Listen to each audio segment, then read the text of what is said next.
queridos seguidores, boa noite, boa noite, boa noite. Mais uma vez, sejam todos bem-vindos, bem-vindas e bem-vindas a esse espaço. O Instagram está informando os nossos seguidores, eu vou fazendo aqui os últimos ajustes. Esse tal do ao vivo, né, gente? Boa noite, Manuca, boa noite, Érica. A nossa convidada do dia já está presente aqui conosco. Antes de convidá-la para estar nesse espaço, eu quero agradecer a você que está aqui conosco, que esteve conosco na live anterior. Se você ainda não assistiu, dá uma corridinha lá no nosso perfil, que vai estar lá no IGTV, tá bom? Caso vocês não me encontrem logo na página diretamente, que já está lá. Olá, Milena! Boa noite! Caso você não encontre lá na nossa página principal, já pode ir direto lá naquele ícone do IGTV, que a nossa live ficou lá salva. Boa noite, Bruninha! A nossa live ficou salva, tá bom? Então dá uma olhadinha lá no IGTV, curte, comenta, compartilha com os amigos e com as amigas. Boa noite, Igor, para que a gente possa disseminar cada vez mais, né, essa informação. Então, gente, eu me chamo Evelyn, né? Como vocês sabem, estou graduanda de Pedagogia na UFRJ, também atuo como extensionista de comunicação no CRMM e hoje a gente veio para seguir... Ah, maravilhoso, gratidão. Somos lindos e maravilhosos. Hoje nós estamos aqui na nossa segunda live, tá? Então, como eu já disse, corre lá na live anterior se você não viu a primeira, que falou sobre mulheres negras e violências, com a Josi. Foi incrível. Eu tenho certeza que a live de hoje também vai ser muito incrível. Então, o CRMM ele tem atuado nesse contexto atual em período remoto, tá? Então, se vocês quiserem entrar em contato com a gente, você, mulher, que nesse momento está passando por alguma situação de violência e deseja entrar em contato, deseja conversar, precisa de um acompanhamento, precisa de alguma palavra, pode entrar em contato conosco, que nós faremos o encaminhamento devido. Vou pedir a gentileza da equipe colocar o nosso telefone, tá bom? Aí já na tela, para que as pessoas possam entrar em contato, que também é por WhatsApp. É de 9 às 6. O telefone é 3938-0904 e 3939-0905. Os dois telefones atuam de segunda a sexta, de 9 às 6. Além de estar nesse movimento, né, dessas lives, de também estar atendendo em movimento remoto, nós estamos aqui também na intenção dos 16 mais 5 dias de ativismo pelo enfrentamento à violência contra a mulher. Então, a gente vai fazer uma ponte, um segmento aí das nossas lives, que tem uma conexão de temas, para a gente entender esse contexto e entender também essa questão do ativismo. E agora eu vou chamar a Érica, que vai contar um pouco melhor, né, a perspectiva dessa questão da violência e a perspectiva antirracista nesse enfrentamento também. Então, Érica, vem no nosso espaço, querida. Vamos aguardar a Érica. Boa noite, linda! Boa noite, Evelyn! Boa noite, pessoal! Um prazer estar com vocês hoje, que alegria!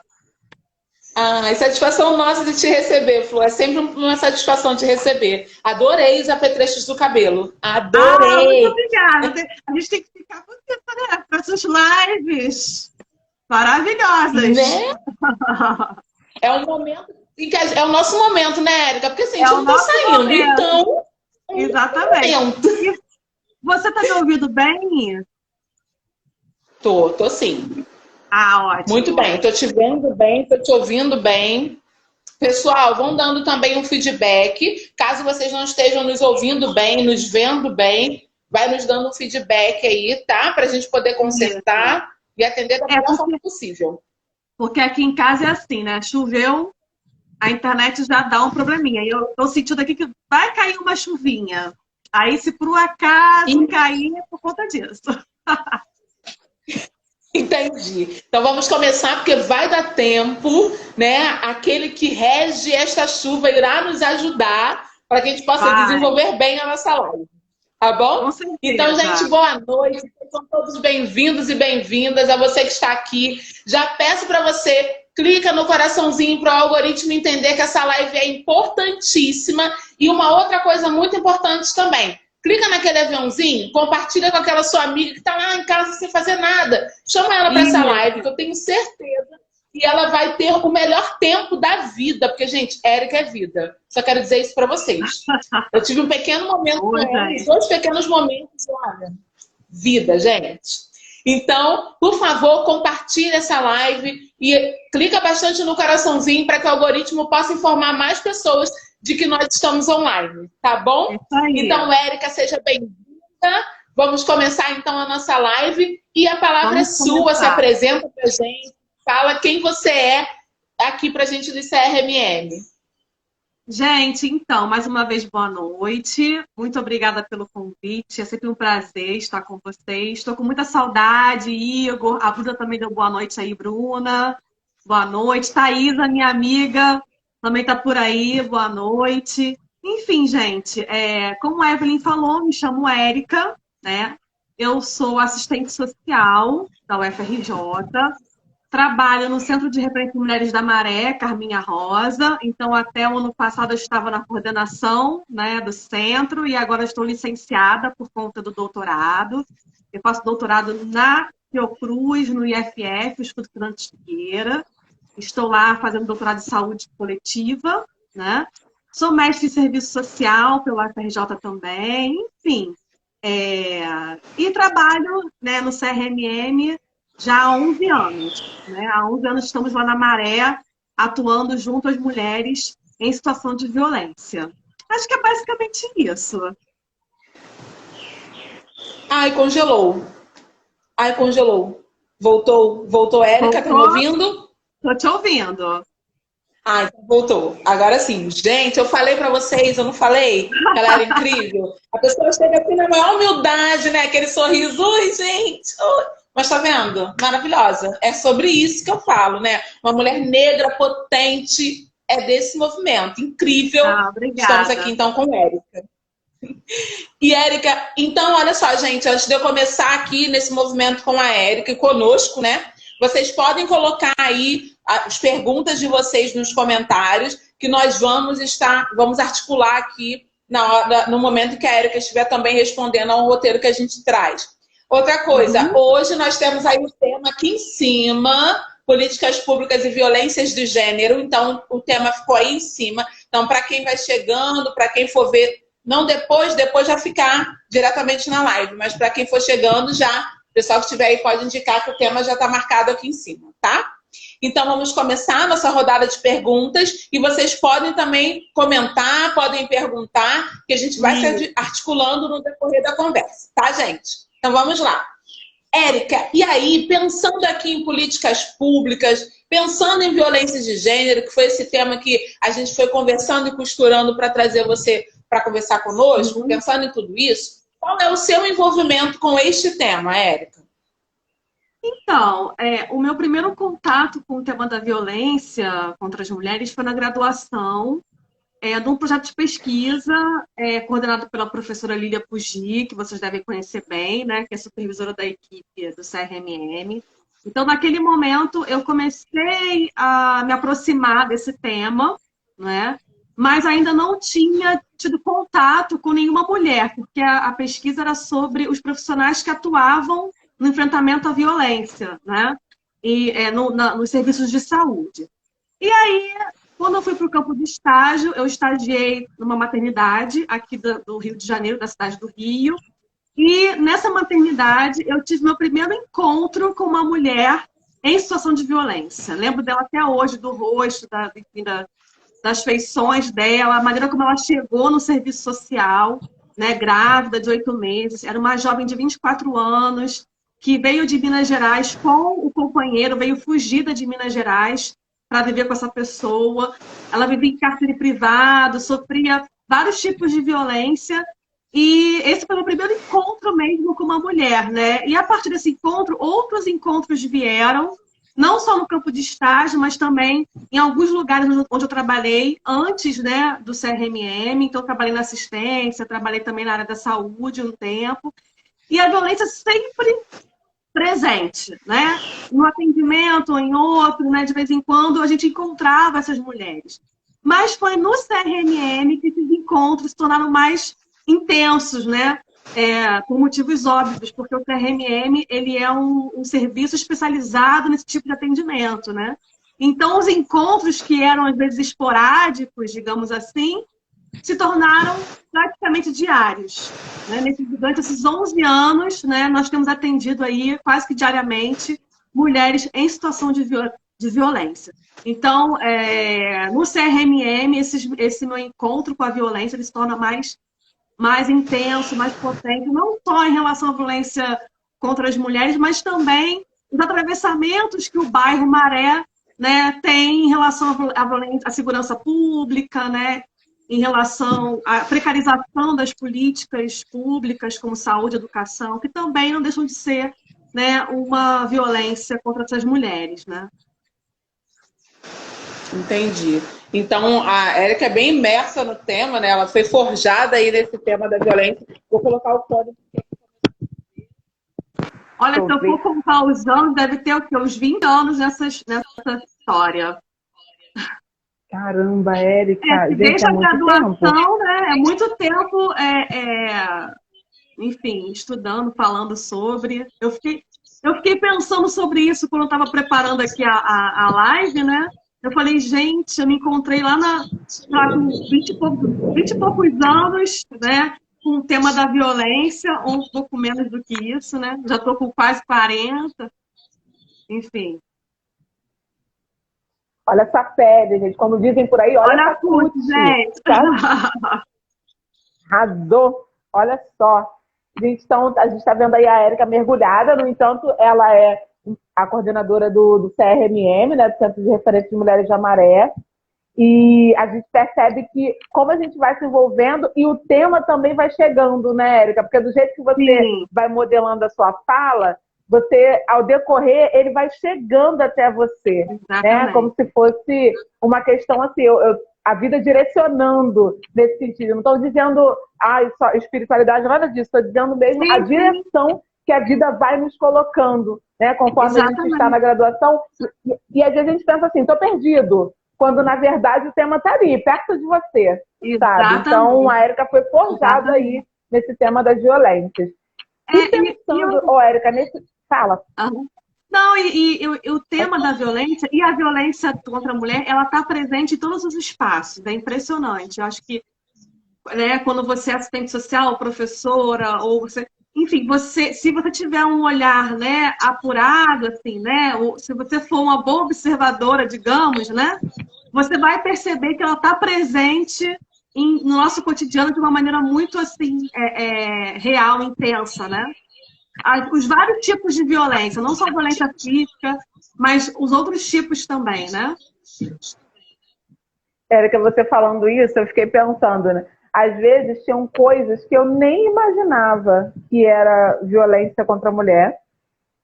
De uma forma, parecia de uma forma muito sutil, mas como a gente vai apurando isso conforme vamos estudando, né? Conforme a gente vai se movimentando pela vida, a gente vai percebendo mesmo. Até na sutileza de uma fala, um olhar, o jeito que toca, o jeito que chega, você já olha assim, nossa, eu nunca tinha percebido, mas é rápido, é incrível isso, né? Exatamente. Infelizmente, porque assim, a gente não fala isso com um tom de felicidade, mas de felicidade por poder saber que a gente identificou, que a gente pode apoiar essa mulher, né? Que a gente pode ali dar uma orientação, mas de tristeza por saber que isso ainda existe entre nós, mulheres, né? Então, assim, é triste por um lado e feliz por outro, pensando nesses dois vieses aí. Exatamente. E, Érica, pensando aí na história, né, nessa historicidade do enfrentamento, como você pensa a mulher negra nessa perspectiva da violência contra a mulher? Olha, eu trouxe uma cola, então se eu olhar um pouco para o lado é porque eu tô com a minha cola aqui, tá? Somos duas, estou aqui, ó. Eu acho que, em primeiro lugar, a gente precisa olhar para o enfrentamento à violência contra as mulheres, né, como um resultado, essa construção desse enfrentamento, né, enfim, e o progresso dele também, como resultado de uma luta contínua do movimento feminista brasileiro.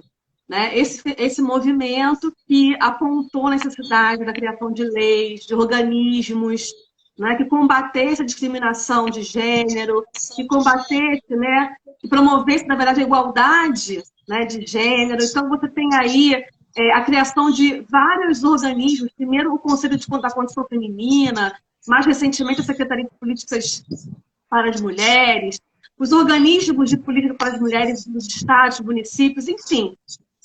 A atuação desse movimento foi muito importante. E a Lélia Gonzalez, tanto a Lélia Gonzalez quanto a Sueli Carneiro, que são feministas, ativistas, né? Enfim, mulheres negras, intelectuais, elas reconhecem isso, que o feminismo, como teoria e prática, ele buscou demonstrar o caráter político da esfera privada, do espaço privado.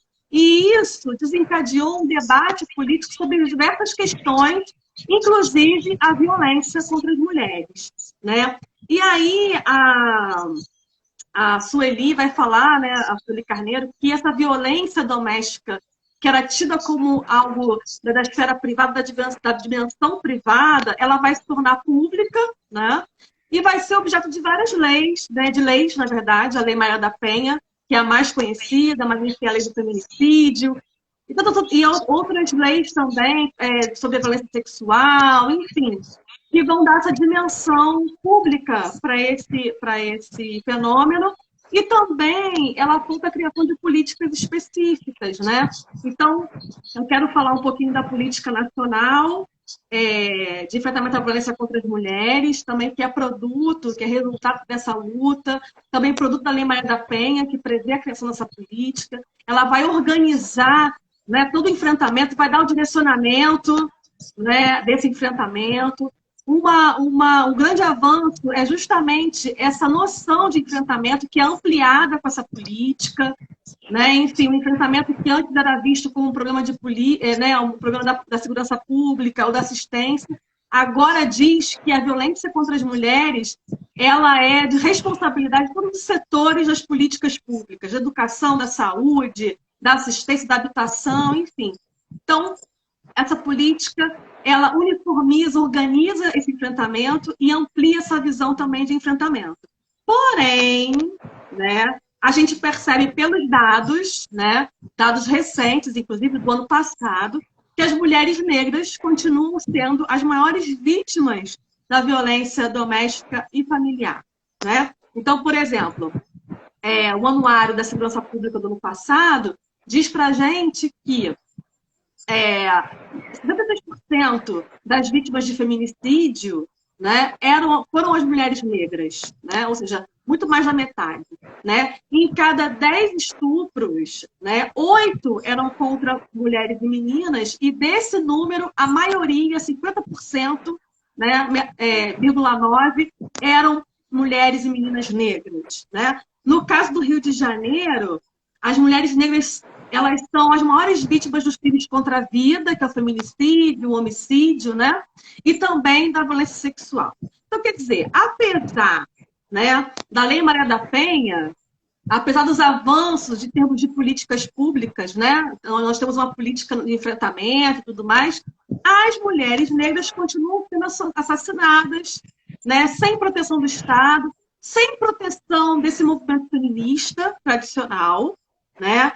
Então, você tem a lei do feminicídio, que é um avanço, uma inovação, né? Mas tais conquistas legais, né, elas não garantem a proteção das mulheres negras. Né? Então, quer dizer, apesar das contribuições do movimento feminista tradicional para a discussão sobre a discriminação de gênero, as desigualdades de gênero, esse movimento, né, não se atentou para outros tipos de discriminação, no nosso caso, a questão racial. Né?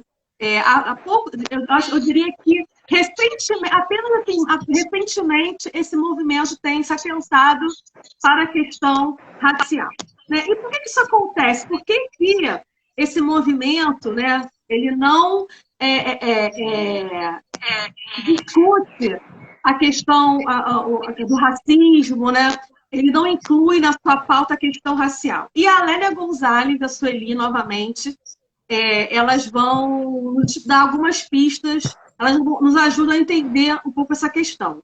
A Sueli, ela vai dizer que o movimento feminista, ele esteve por muito tempo preso a uma visão eurocêntrica e universalizante dessa mulher, né, das mulheres. Em consequência disso, né, esse movimento não reconheceu as diferenças e as desigualdades existentes dentro desse grupo, dentro do universo feminino, né, e nossas vozes continuaram silenciadas, os corpos estigmatizados continuaram invisíveis, né? Então, outras discriminações, como já falamos, para além do sexismo, né, não foram consideradas. Outras formas de opressão não foram consideradas, o que causou essa invisibilidade dos corpos negros, né? A Lélia Gonzalez, ela vai dizer que a mulher negra, ela sofre uma tripla discriminação. A discriminação de raça, porque nós experimentamos a opressão primeiro, né, por esse viés racial, porque na escola ninguém discriminou você porque você era menina, mas por conta do cabelo, né? A gente, né, cabelo duro. Então a gente conheceu a opressão racial primeiro, né? E depois a opressão de gênero e a de classe. E é uma tripla discriminação, ela vai dizer, porque os estereótipos gerados pelo racismo e pelo sexismo nos colocam no nível mais baixo de opressão, né? E o impacto da opressão racial e de gênero vai fazer com que a gente experimente formas de racismo que são únicas, né, para a gente, né? E ela também diz que a situação da mulher negra hoje no Brasil, né, ela não é diferente daquela na escravidão, né? Então, enquanto mulher trabalhadora, ela vai experimentar formas mais modernas, né? Funções mais modernas da mucama, por exemplo, que é empregada doméstica, a gente pode dizer isso, né? Então, ela vai experimentar esse reforço da sua inferioridade, né? Essa mulher que muitas vezes é sozinha, que batalha, né, para sustentar os filhos, enquanto seu companheiro ou está preso, ou foi morto, né, ou simplesmente abandonou, né, essa mulher. E ela vai dizer que, além desse estereótipo, né, da profissional da doméstica, você tem também a questão da mulata, que é o sinônimo da hipersexualização, da objetificação desse corpo negro, que vem desde o período colonial, né, colocando a mulher aí nesse lugar,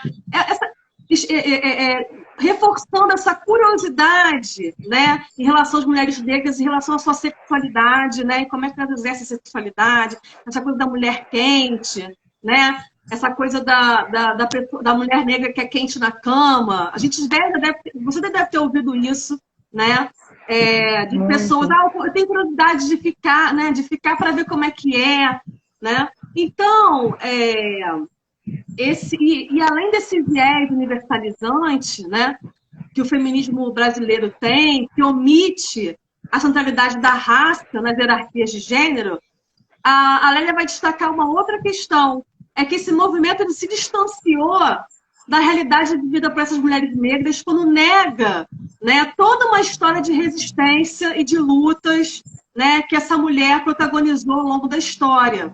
Né, que nada tem a ver com esse feminismo eurocentrado, né, enfim. Ou seja, a nossa luta, ela não começa com o feminismo tradicional, hegemônico, esse feminismo branco.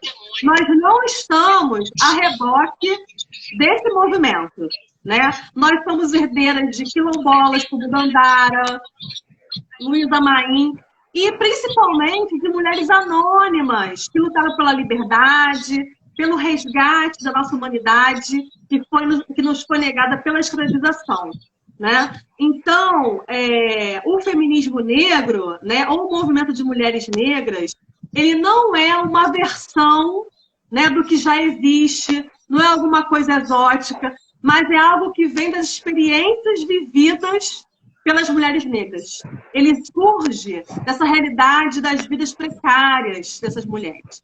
Então, por isso, a expressão que a Sueli usa, enegrecendo o feminismo, né? Porque ela quis dar visibilidade a essa perspectiva negra, né, do movimento de mulheres, ou né, da luta dessas mulheres, né? Ela quis denunciar, né, essa identidade branca, ocidental, na formulação desse feminismo brasileiro, e, ao mesmo tempo, ela quis revelar que essa construção teórica e prática do feminismo é insuficiente para integrar diferentes expressões, né, de lutas feministas de mulheres, né?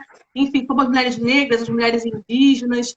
Então, acho que daí eu acho que a importância desse olhar interseccional, né, para a construção de políticas de enfrentamento à violência contra as mulheres. A interseccionalidade é um conceito que foi cunhado por mulheres negras, né, justamente para chamar atenção para essas particularidades. Né? Nós não começamos, né, dos mesmos lugares, né? É importante deixar claro isso. Então, esse olhar interseccional é uma ferramenta ancestral, como eu já falei, né? Porque nossos ancestrais já lutavam, né, pela liberdade e pelo fim da violência que elas sofriam, né?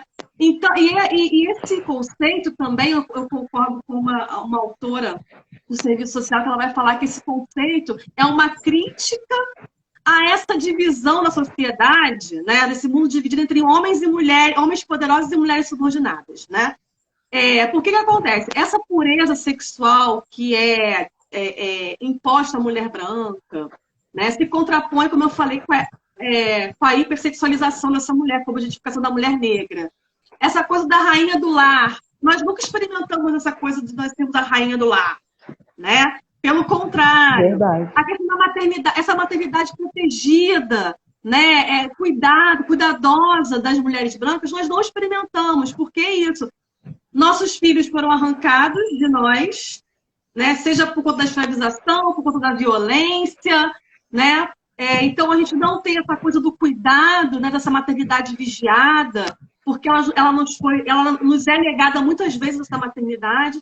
Então, a interseccionalidade, ela vem colocar em xeque esse olhar universalizante sobre as mulheres, porque nós, mulheres negras, partimos de lugares diferentes, né? Então, nós precisamos entender essa dinâmica, entender como o racismo, né, ele nos afeta e contribui para que essa violência seja muito mais intensa sobre os corpos das mulheres negras, né? Érica, você falando isso, eu fiquei pensando várias coisas. Quando você falou da questão dos nossos filhos foram arrancados, né?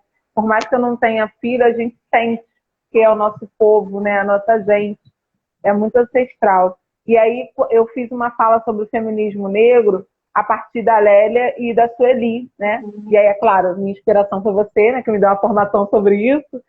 E quando a Sueli fala que não tem como a gente pensar esse feminismo branco sem pensar na emancipação da mulher negra, primeiramente, é justamente trazendo isso que você fala sobre as diversas formas de opressão, da intersecção, da gente pensar as diversas formas de opressão que essa mulher negra sofre e que também pode contemplar a pauta branca. Porque eu lembro, quando eu fui fazer uma pesquisa anterior, lembrei do discurso da Sojourner, eu não sei se é assim que fala o nome dela, gente. Eu também tem que fazer em inglês, tem mestrado. Gente, eu não sei. E aí ela fala, quando eu li o discurso dela, eu fiquei, nossa, ela fala que enquanto a mulher branca ela tinha a mãozinha lá do camarada para poder descer, né, da carruagem, a gente estava lutando para ser reconhecida como pessoa, o que já me conecta a Neuza, que a Neuza vai falar sobre isso, que os nossos corpos negros não são vistos como corpos humanos.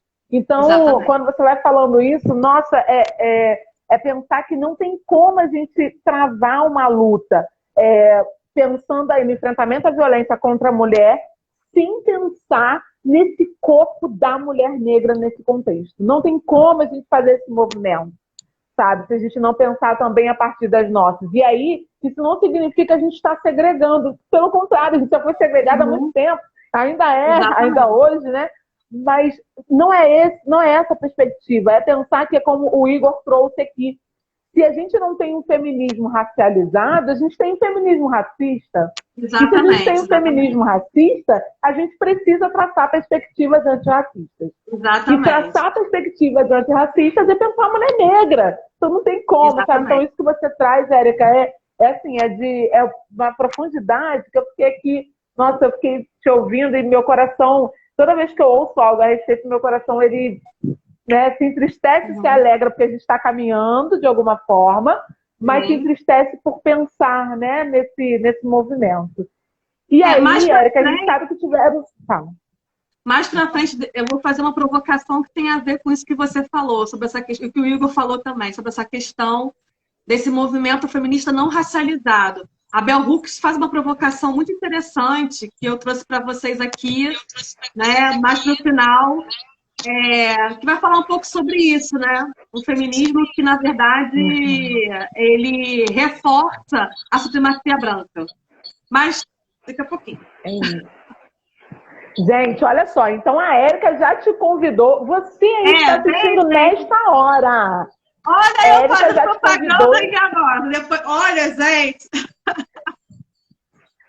Tem que Vem dar com conta a gente, agora. porque ela já falou. Gente, tem provocação final. Ó, meu coração já até saltitou aqui, de verdade. Se vocês pudessem meu sentir, Deus. é nesse movimento. Gente, a Josi aí, boa noite, Josi, seja bem-vinda. Então, pensando aí, né, voltando para essa questão das políticas públicas, para as leis de implementação, né, todo esse movimento, quanto tempo tem, fala um pouquinho para a gente, quanto tempo tem a Lei Maria da Penha e como está a efetividade dessa lei nos espaços de poder, Érica? Como está esse movimento da Lei Maria da Penha aí no enfrentamento à violência contra a mulher? Ó, essa pergunta é difícil, hein? Mas olha só, a Lei Maria da Penha, vamos ver, a Lei Maria da Penha, ela tem 14 anos, ela fez 14 anos esse ano, né, de existência. Sem dúvida nenhuma, é uma das mais importantes conquistas, né, das mulheres. Ela foi fruto de um movimento, né, coletivo, mas somado a isso, teve a questão da Maria da Penha, né, ai, gente, da condenação do Brasil, né, do Estado brasileiro na OEA, então ele teve que responder criando uma lei específica, mas esse movimento já veio antes disso, né? Porque antes da Lei Maria da Penha, a violência contra a mulher ela era considerada um crime de menor potencial ofensivo. Então, os casos eram julgados a partir da Lei 9.099, né? E isso já gerava uma série de críticas, né? Do movimento de mulheres, enfim. E a Lei Maria da Penha, ela vem para criminalizar, para tornar crime a violência doméstica e familiar contra as mulheres. Isso já é um grande avanço, né? É uma lei, como a gente falou, que já foi premiada, é uma das mais avançadas do mundo, né? E ela traz também alguns avanços, né? Que eu vou destacar alguns que eu acho importantes aqui. Que é a medida protetiva de urgência, né? Por exemplo, então, desde de cesta básica até o afastamento do agressor, né, ou agressora, né, do ambiente doméstico ali. A garantia da aplicação da lei para relações homoafetivas, então, relação entre mulheres, a lei também se aplica a essas relações, apesar da gente não ter aí muitas notícias, né, sobre as violências na relação homoafetiva, né, entre mulheres. Essa lei também incentiva a criação de serviços especializados, né? Inclusive os juizados de violência doméstica e familiar foram criados a partir da Lei Maria da Penha. Ou seja, é um instrumento importantíssimo, né, para o enfrentamento. Ele sofreu algumas alterações, né, no ano passado. Enfim, hoje você já é obrigatório, por exemplo, você dizer se a mulher ela tem algum tipo de deficiência, né? Ou se ela adquiriu alguma deficiência por conta da violência, ou se a deficiência que ela já tinha foi, digamos assim, aprofundada, né? Então, nos registros, né, da violência, você precisa, agora é obrigatória essa informação. Agora você também pode apreender armas de fogo, se o agressor tiver um porte de armas, né? Ou tiver alguma arma registrada no nome dele, pode ser apreendido, né? Essa arma. Agora, teve uma outra mudança que também, enfim, gerou uma série de críticas aí, que foi uma mudança não na Lei Maria da Penha, mas na lei de notificação compulsória, né? Desse tipo de crime, né? Não sei se vocês lembram aí, que o nosso presidente, ele sancionou uma lei que obriga os serviços de saúde, tanto públicos quanto privados, a reportar, notificar a polícia casos suspeitos, né, ou confirmados de violência contra as mulheres, né, de violência doméstica. Isso criou uma certa enfim, vítima e tudo mais, porque os profissionais já não notificam mesmo, normalmente, né? É difícil. Há uma subnotificação. E agora que é obrigatório notificar a polícia, não sei até que ponto, né? Isso vai prejudicar e muito essa notificação, porque eles já não queriam se envolver antes que não era obrigatório reportar para a polícia, né? Agora já não sabemos, né? Eu não sei dizer como está sendo isso também, né? Porque nós temos dados, né? Eu desconheço. Se alguém conhecer, né, tiver dados sobre a notificação a partir de outubro de 2019, quando a lei foi sancionada, manda para a gente, porque a gente não tem, eu não tenho essa informação ainda. E uma outra coisa bacana, mas que está tramitando ainda com o projeto de lei, né? É um projeto de lei 191, se eu não me engano, que delibera sobre a proteção da Lei Maria da Penha a mulheres transgêneros e transexuais. Também está tramitando no Congresso, né, esse projeto de lei. Quem sabe, né, as transgêneros e as transexuais também não serão aí, não serão contempladas, digamos assim, pela lei, né? Então, espero que sim, né? Vamos ver aí. Então, essas foram algumas mudanças e também essa questão mais de discussão, né, no Congresso. Acho que é importante trazer aqui para vocês. Mas a Lei Maria da Penha, enfim, apesar de ser um instrumento importante, a gente sabe, como eu já falei, né, anteriormente, que ela vai ser vivida, experimentada de forma diferente, né?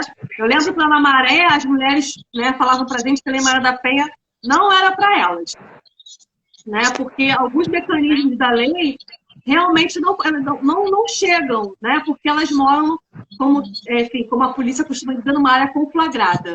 Então, por exemplo, se ela chamar o 190, né, para uma ocorrência lá de violência doméstica, eles vão simplesmente, né, cancelar a sua ligação, porque eles não entram em área conflagrada. Então, essa mulher está muito mais vulnerável, né? Então, mecanismo com medida protetiva, né? Enfim, outras medidas aí que as mulheres brancas, né, que moram, né, no asfalto, como a gente costuma dizer, né, elas têm acesso e essas mulheres negras não têm. A começar, por exemplo, com a delegacia, a relação que elas têm com a segurança pública, né, enfim, que muitas vezes a impedem de denunciar, né, de procurar ajuda, né, não só na delegacia, mas nos centros de referência. Então, entre uma série de questões aí que impedem essas mulheres de viver, né, de terem acesso à Lei Maria da Penha. E é claro que o racismo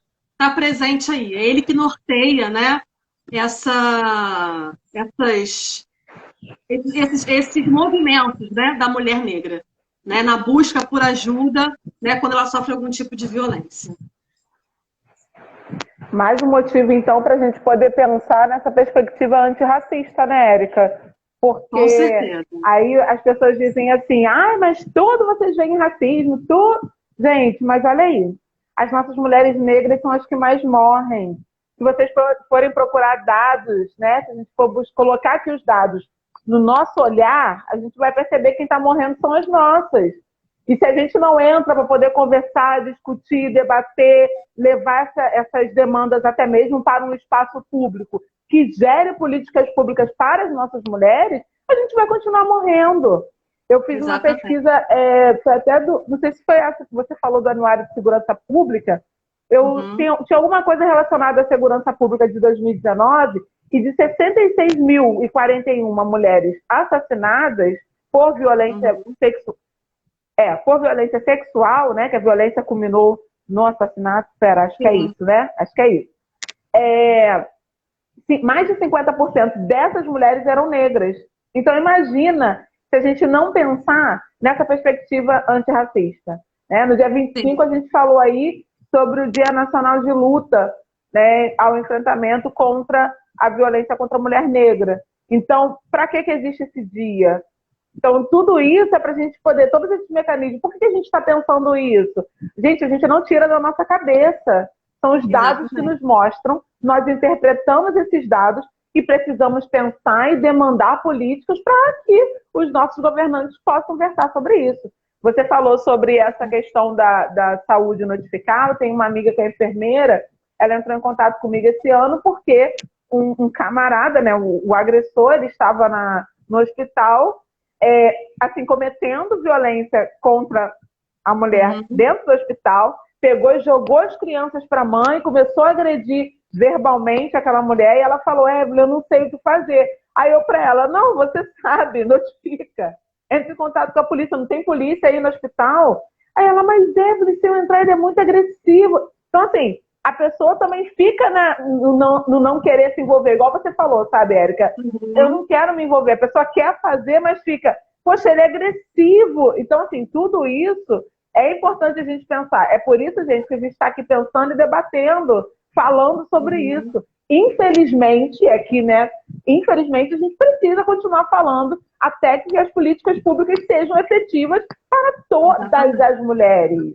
Todas elas. Eu só queria dar uma boa noite. Eu quero destacar aqui a presença da Eliana Moura.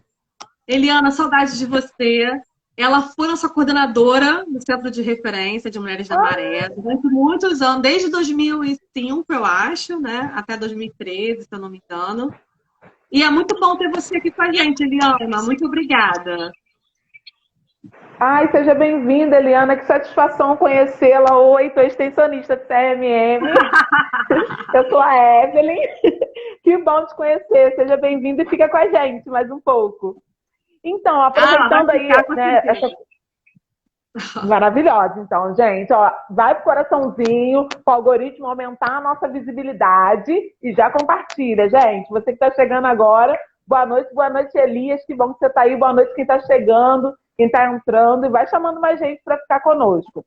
Tem uma pergunta aqui, Érica, que acabou atravessando esse nosso momento de conversa. Você quer responder? Qual é a pergunta? Vamos lá. A Thaísa Bel está dizendo aqui, ó: Érica, consegue ver uma solução para isso, né? Pensando em todo esse debate que a gente fez, levando em consideração como ficam presas nas comunidades sem ter para onde pedir ajuda. Ela deve estar falando, Érica, daquele momento que você falou da maré. E aí, o que você pensaria a respeito, Flor? Olha, eu acho que num primeiro momento tornar os serviços acessíveis a essas mulheres, né? Então, por exemplo, o Dossiê Mulher, que é o relatório, né, anual da segurança pública, vai trazer para a gente, além das taxas, né, em relação a diferentes violências, vai trazer um mapa territorial, vai trazer como essas violências se distribuem territorialmente no estado do Rio de Janeiro, né? Então, você consegue ver quais as áreas onde você tem mais número de feminicídio, lesão corporal, né, e tudo mais. Então, por que não utilizar esses dados para reorganizar, né, espacialmente os serviços de atendimento? Porque, por exemplo, nós temos na cidade do Rio de Janeiro 4 centros de referência especializados. 2 deles ficam no centro da cidade, né? Um fica na cidade universitária, lá no Fundão, e o outro fica na Maré, certo? Então, as mulheres negras estão aonde? Nas periferias da cidade, na sua grande maioria. E aí ela tem que se deslocar da onde ela mora, lá vamos supor, Zona Oeste, Campo Grande, Santa Cruz, né? Ou bairros da Zona Norte do Rio, né? Para ir até o centro da cidade para receber o atendimento especializado, digamos assim, né? Então, você imagina esse trânsito, né? Essa mobilidade. Às vezes a mulher não tem dinheiro para passagem, né? Os horários de atendimento desses serviços não contemplam a realidade de trabalho dessas mulheres. Muitas trabalham, têm vínculo precário de trabalho, né? Então, como é que ela vai faltar um dia, 2, uma semana para poder resolver essas questões de atendimento à violência, né? Então, tudo isso precariza ou impede o acesso. Mas eu acho que se os serviços se reorganizassem e eles tivessem um fácil acesso, essa mulher estaria menos vulnerável. Então, por isso que eu costumo dizer que nós, lá na Maré, estamos no lugar certo, né? Porque essas mulheres que são as mais vulneráveis, as maiores vítimas, e elas têm ali na comunidade, ali onde elas moram, um centro especializado. Né? Então, o acesso para elas uma mobilidade, digamos assim, é um pouco mais fácil. Mas ainda esbarramos, né, no horário de atendimento, por exemplo, no horário comercial. Muitas trabalham, às vezes não conseguem chegar, não conseguem ser atendidas de forma sistemática pelo psicólogo, pelo assistente social, porque trabalham no horário comercial, né? Então, acho que uma questão é essa, né? Como é que esses serviços eles estão organizados, tanto territorialmente, como em relação à dinâmica mesmo, né? De atendimento, horários, enfim. Equipes também, né? Porque as equipes também são reduzidas nesses equipamentos, dos centros de referência, né? Muitos profissionais, eles são cedidos de outras secretarias, vêm de outras secretarias para compor a equipe dos centros de referência. Lá na Maré, nós somos todos da UFRJ, que eu acho que já é um diferencial, né? Mas em outros centros isso não acontece, né? Então também é algo para a gente pensar, né, em termos de soluções, né, para esse problema. Mas eu acho que também, né, as políticas para as mulheres não é uma política de Estado, né? É uma política de governo que vai ao sabor, né, do governante também, investir ou não, né, nessa política. E, gente, trabalhar sem dinheiro, promover prevenção, enfrentamento, sem financiamento é complicado também, né? Então, acho que é preciso a gente pensar nesse financiamento, né, dessas políticas, né? E também, como eu falei, concurso público, né? Atenção aos profissionais que atuam nesse campo. Nós não temos, né, por exemplo, um atendimento psicológico, um acompanhamento, né, desses profissionais, né? Porque, como eu falei, a gente escuta a violência quase que diariamente, né? Então, enfim, acho que é todo um conjunto de situações, né, para que a gente possa, de alguma forma, né, contribuir para que as mulheres negras elas tenham um melhor atendimento, elas tenham acesso a esse atendimento, sejam beneficiadas por essa política, né? Mas é isso que você falou, sem discutir racismo, sem reconhecer, né, o racismo presente nesses movimentos progressistas, inclusive, feministas, progressistas, fica um pouco complicado, né, a gente criar mecanismos que beneficiem as mulheres negras nas comunidades. É verdade. Érica, aproveitando que a gente está aí falando, né, de centro de referência e tudo mais, falando de rede, né, que você falou um pouquinho dessa questão, fala pra gente um pouquinho das redes de atendimento que atuam nesse enfrentamento à violência contra a mulher. Sim. Bem, com a Lei Maria da Penha e com a política nacional, né, consequentemente, a gente observa, né, um fortalecimento de uma rede de atendimento a essas mulheres, né? Enfim, você vê o fortalecimento de serviços especializados nesse atendimento e também a criação, como a gente falou, de novos serviços. Então, o que acontece? A rede de atendimento, né, especializado, né, enfim, ela é composta pelos centros de referência, como vocês já conhecem, as delegacias especializadas. Acho que no Rio de Janeiro, aqui na cidade, nós temos 12 delegacias aqui na cidade do Rio. A gente tem as casas de abrigo, nós temos 2, uma no município do Rio e outra do estado, né? Nós temos também a Defensoria Pública, que é o NUDEM, é uma defensoria pública especializada no atendimento a essas mulheres, as promotorias especializadas, enfim, e os serviços de saúde também especializados. E eu queria destacar a Fala Lilás, né, que é um serviço que atende mulheres vítimas de violência sexual, né? Então, essa é basicamente a rede de serviços especializados. Tem o LIC 180, que ganhou visibilidade aí no link da pandemia, né, que é uma central de atendimento dessa mulher, onde ela recebe orientação, né, onde ela pode também fazer uma denúncia, né? Ele virou um disco de denúncia, o LIC 180, então ela pode tanto receber orientações, né, como sobre serviço, sobre violência, sobre a Lei Maria da Penha, como também ela pode fazer uma denúncia, né, de algum caso de violência que ela esteja sofrendo ou que outra pessoa esteja sofrendo também, né? E essa central atende alguns países também da América Latina, por exemplo, e eu acho que na Europa também. Entendi. A Lília trouxe uma pergunta que se conecta com uma que está no nosso roteiro. Então, eu vou abrir mão da nossa, que é de falar dessa questão das situações de centro de referência, e vou conectar aqui com a da Lília, tá?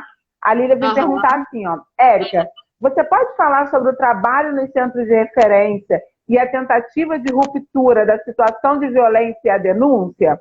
A norma técnica é uma referência?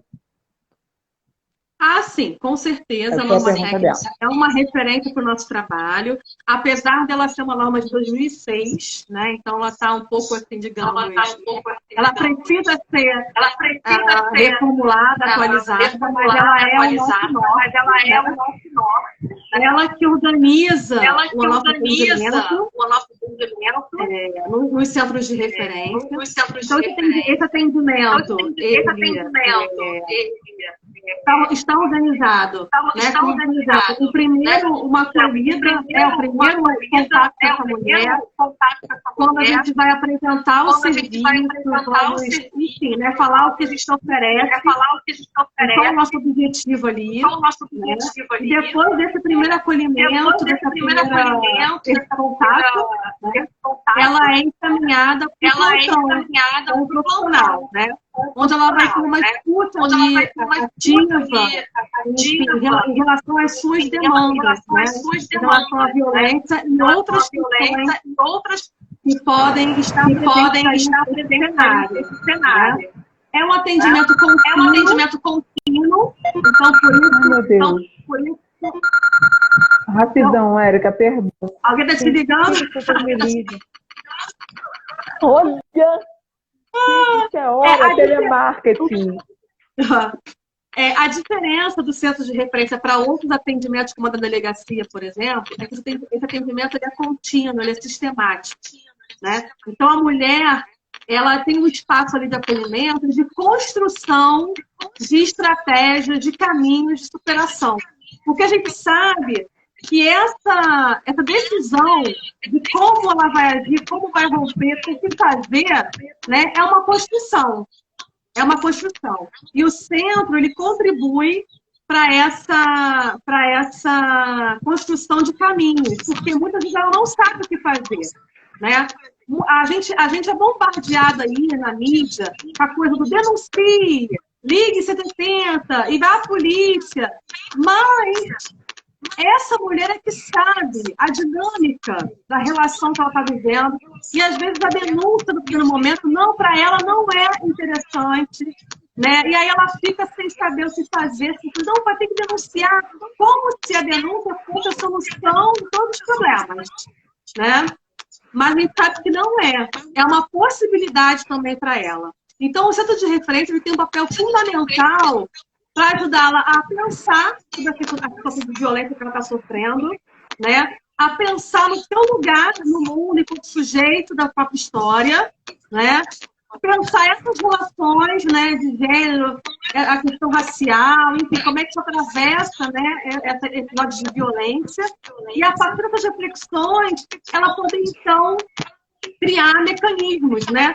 E, gente, essas mulheres, elas chegam lá já... quando elas chegam, na verdade, lá no centro, elas já têm uma construção também de estratégias que a gente não pode negligenciar. Ela já está resistindo a essa violência. Então, quando você conversa com essa mulher, você percebe várias estratégias que ela utilizou para dizer que estava insatisfeita com aquele tipo de relação. A gente precisa ouvir essas mulheres e, a partir disso, potencializar essas estratégias que elas já estão utilizando. Porque esse é o nosso papel, potencializar aquilo que ela já está fazendo, né? Apresentar outras possibilidades também em relação aos serviços, enfim. Mas mostrar para ela que ela já está enfrentando, de alguma forma, a violência que ela está sofrendo. E que isso é legítimo, né? Enfim, essas estratégias que pode não ser a nossa. Porque é isso, a Lilian fala isso, não existe... Você puxa a gavetinha, aí tem lá um rol de faz isso, faz aquilo, faz aquilo outro. Isso não existe. Cada caso é um caso, cada mulher é uma mulher. Então, você vai construir junto com ela esse caminho. Então, é importante a gente ouvir e perceber quais estratégias que ela está utilizando, né, para resistir. E a partir daí a gente vai potencializar algumas, vai dizer, olha, essa estratégia aqui deixa você um pouco mais vulnerável, vamos tentar alguma outra coisa. E a partir daí ela vai construindo caminhos. Agora, as atividades em grupo que os centros oferecem também são muito importantes para ela perceber que não está sozinha, né? Que não é um caso isolado, o caso dela, pelo contrário. E as atividades em grupo também criam uma rede de sociabilidade e solidariedade com essas mulheres, né? Para que elas possam coletivamente também pensar caminhos, né, para enfrentar a violência. Então, quando a gente pensa coletivamente, a gente se fortalece também. Quando a gente ouve outras mulheres negras, né, falando, compartilhando experiências, isso também nos fortalece. E o movimento de mulheres negras, ele também é baseado na coletividade, na solidariedade, na coletividade, né? Então, é importante as atividades em grupo também, coletivas, porque isso fortalece e também tira a mulher do isolamento, né? Do isolamento que a violência causa, né? E é isso, se cria essa rede de solidariedade, né? Essa coletividade que elas tanto precisam, né? E aí o Igor pode falar à vontade sobre atividades coletivas, sobre oficinas, né, as experiências, né, que as oficinas trazem para a gente em relação a essa questão também. Não sei se eu respondi a pergunta da Júlia. Acho que Lília depois coloca para a gente, mas eu acho que sim, que ela colocou palminhas. Eu acredito que tenha respondido sim. Bom, como algumas perguntas que estão aqui você já foi assim respondendo ao longo do caminho, não vou nem voltar nelas, Érica. A gente vai se encaminhando então para o fim, né? A gente está aí com 57 minutos de live, então a gente já quer te agradecer demais, foi rapidinho. Gente, eu não poderia fazer a provocação, tenho 3 minutos. Ai, gente, meu Deus! Não tem problema. Pera, não, calma, gente. A provocação. Se a gente cair, a gente volta. Isso. O que desse lugar foi a provocação, né, gente? Então, olha, gratidão vocês que ficarem até o fim. Faz o seguinte, Érica, a gente encerra essa e entra na outra para você já começar com a provocação. Pode ser? Pode ser. Gente, vocês que estão aí, por favor, volta com a gente para que vocês possam verificar. Ó, a Lília já colocou, provoca, viu? Gente, é porque em 3 minutos não vai dar para fazer a provocação. Então a gente vai abrir uma outra live para poder fazer essa provocação e eu conto com vocês para voltar com a gente, tá bom? Vou encerrar essa e já volto. Érica, volta com a gente, tá, Flor? Com certeza. Espera aí, gente, rapidinho, vamos voltar, hein?